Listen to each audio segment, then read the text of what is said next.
I've spent my entire life trying not to hurt anyone, trying to be polite, trying to make sure people have what they need or want. I am the exact opposite of dominance.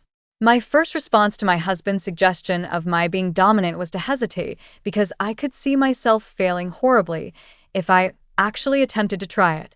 I did have some concept of what a dominatrix does. I just didn't think I could pull it off. Forgetting the fact that I didn't own any latex or whips or other traditional accessories, I didn't think it would work if I were constantly asking, "Is this what you want?" So if I were going to actually try it, I had to stop worrying about what he wants. I had to just do it. He didn't get to tell me if he likes it or not. That discussion could happen at a later time. I would learn that I was the one who had to enjoy what I was doing for it to be effective. He would get off on my enjoyment. That specific distinction, by itself, was a new concept for me to process. And that concept, once I processed it, was what made everything possible. It took me quite a long time to truly understand that. As I said earlier, I've spent my entire life trying to make sure everyone else has what they need or want. I don't have to do that now. My husband had to work with me for a while and essentially teach me to lead, teach me to tell him what I wanted instead. It was a struggle. It was counterintuitive to everything I'd ever known, and my default programming would frequently overshadow his dominance training. I did make progress, though it was excruciatingly slow. When he could tell I was enjoying being dominant in the bedroom, he eventually mentioned the possibility of my being dominant in every aspect of our lives. That was the first of the conversations that changed everything.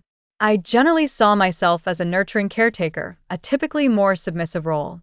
Now, my husband with his alpha personality is asking me to consider becoming the dominant role in our marriage, not just in the bedroom, but in all aspects of our relationship. I would never have anticipated this request from him. He said I would have the final decision on all things. He shouldn't even be allowed to think his own thoughts.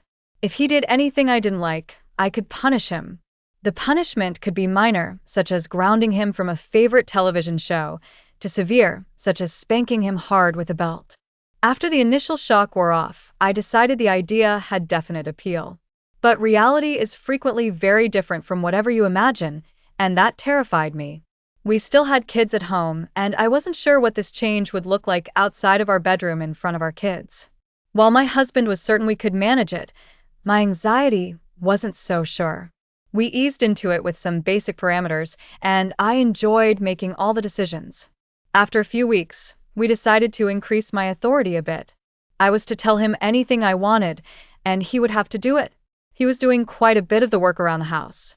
I loved having him do the housework, but I had a hard time letting go of my natural tendency to think about how he felt. Was he stressed from a bad day at work, or did he have a headache, or did he want to be playing basketball with our son? I was a lifelong people pleaser. If he had a migraine, I would want to let him take it easy instead of forcing him to take out the garbage or do the towels. I didn't have a headache, so it's not a big deal for me to take out the garbage or do the towels. Except I'd just told him to do it. He should want to please me and make me happy. I couldn't separate the two at the time. I would always make excuses for him or feel guilty. I wasn't doing things for myself. We continued to work on that. At one point, he actually suggested I should fake it until I make it. I was better at faking it when we were alone in the bedroom. I would try putting on an outfit to channel the right mood, and it definitely helped. It was trying to maintain the same mindset when we left the house that needed practice. In theory, it takes 3 weeks to form a habit. My husband felt I should be able to go from faking it to enjoying it in 3 weeks. It wasn't actually that simple. I enjoyed making the decisions, but I struggled with punishing him. I enjoyed playing the role in the bedroom, but I struggled maintaining real dominance outside of the bedroom when our teenage children were home. While my husband continued to try to coach me and help me find ways to reach those goals, he would get frustrated with my inconsistency and what he considered my weakness. I would then get frustrated with him.